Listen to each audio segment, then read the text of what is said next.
3 years ago, an earthquake and subsequent tsunami crippled the Fukushima Daiichi nuclear power plant in Japan, and a meltdown of astronomical proportions began. However, the true scale of the disaster remains largely unknown. But based on what we do know, things look bleak, especially for those who rushed to help when the crisis began. That's certainly the case for the 5,000 sailors aboard the USS Ronald Reagan who were sent to help with the cleanup.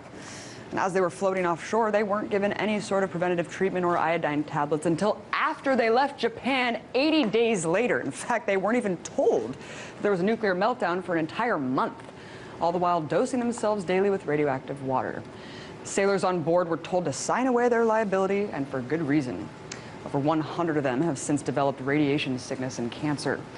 Which brings me to the U.S. Pacific coast. Conflicting reports either paint a rosy picture or that we're in big trouble, not to mention the slew of disinformation coming from TEPCO and Japan's government. So to help me sort through the madness, I was joined earlier by Mimi Gurman with radcast.org. I first asked her what sources of information we can trust to know the true scope of this disaster. It's been very difficult as of late with finding materials that you can trust.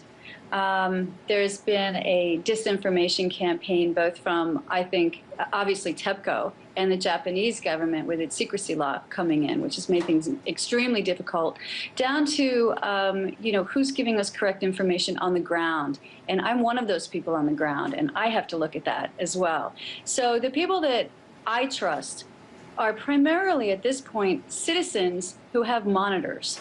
I do trust us. We've made an effort to create a monitoring team of people across the United States, across North America, Canada, Europe, everywhere, South America, to read what's coming in the air and try to detect as best we can what's happening in the ocean and what's coming down in fallout. So that's where I go. I go to the people first. Thank goodness for that, Mimi. Before we get into the actual radiation levels and what Redcast is doing, let's talk really quickly about this latest news about the mysterious smoke. I mean, radiation levels at Fukushima are too high for any human to enter without receiving, obviously, a dangerously high dose. So when all these people are saying that this mysterious steam that's been rising from reactor 3 is perfectly normal without being able to check firsthand, I mean, how can we know for sure? One of the things that is interesting when you've been following this as long as I have, and the people who have been following this who are my teachers longer than I've been following, they tell me that there's been steam, there's been smoke, there's been all kinds of events going on since the beginning of 3/11. So this isn't new. It might be a new occurrence for the moment, but there's nothing new about it as far as steam off. The melt-throughs are occurring, and wherever that corium is, we're getting intensive heat. And I'm not a nuclear engineer, so I don't profess at all to know anything scientifically about what's going on there from that perspective. What I do know is that watching the readings that come in the air to the West Coast, which is where I am, I can tell that there are things happening there. And people I know who have meters can tell that things are happening here as well. And your organization, radcast.org, monitors the radiation levels across the U.S., as you were just mentioning. Talk about your findings on the Pacific coast. Our findings within the last year have gone up. Our averages have gone up slightly.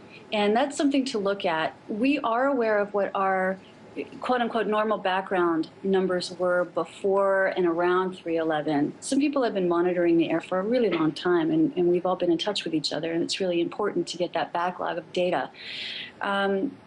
For the most part, we can only make inferences from pre-3/11, but we do have some sound data about that as well. But since 2012, when I started monitoring, I know that our averages here in Oregon have gone up about 40 to 45% in averages. So we're seeing something going on. And I think, I just wanted to interject really quickly. I mean, I think the obvious concern is seafood coming from the Pacific. Ingesting radionuclides from Fukushima could be deadly. Just today, though, Scientific American published an article saying that, quote, any radionuclides from Fukushima have been diluted by the vastness of the Pacific. The extra radionuclides from Fukushima are simply not enough to create a dose large enough to cause any human health effects. Mimi, is it possible that the threat to the U.S. coast is being blown out of proportion? I don't think it's being blown out of proportion at all.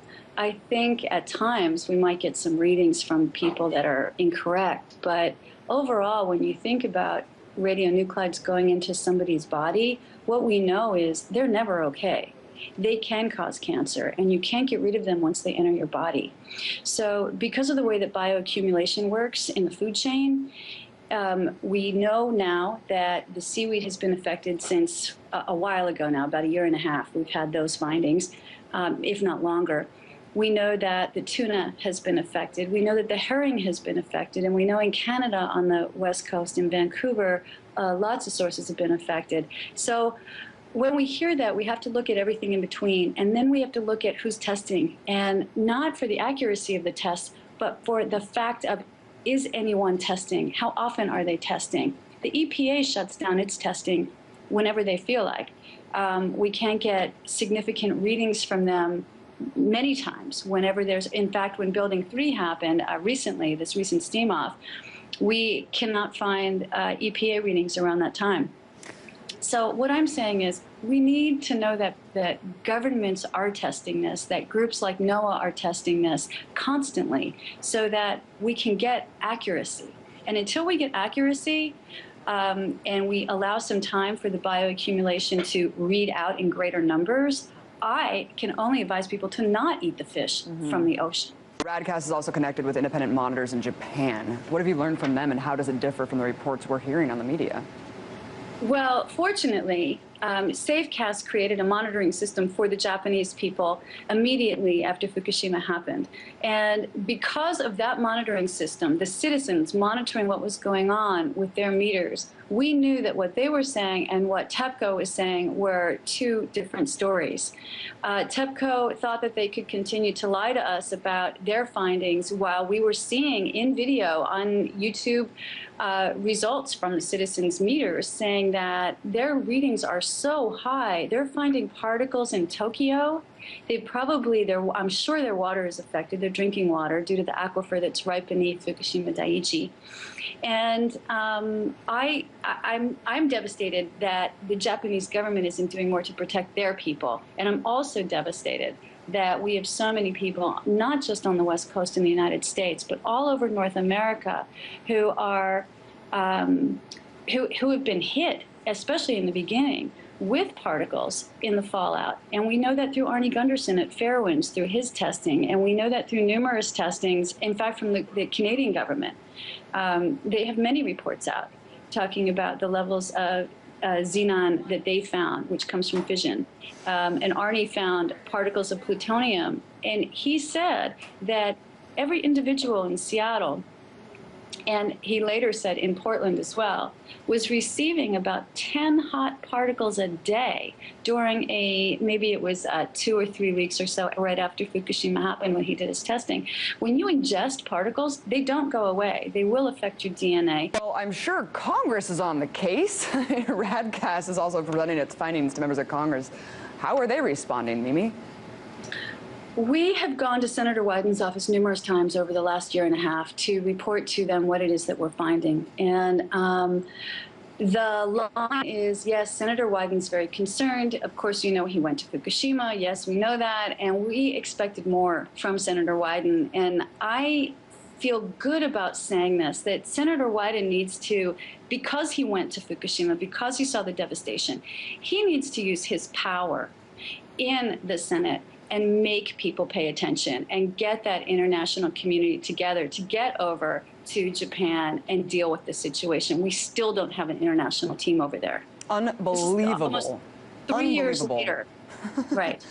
Like I said, I mean, this is the most important issue going on in the world. Everyone should stop what they're doing, work together. What can the average person do? Because I think, I'm feeling really helpless. You telling me this, I'm from California, my family's there.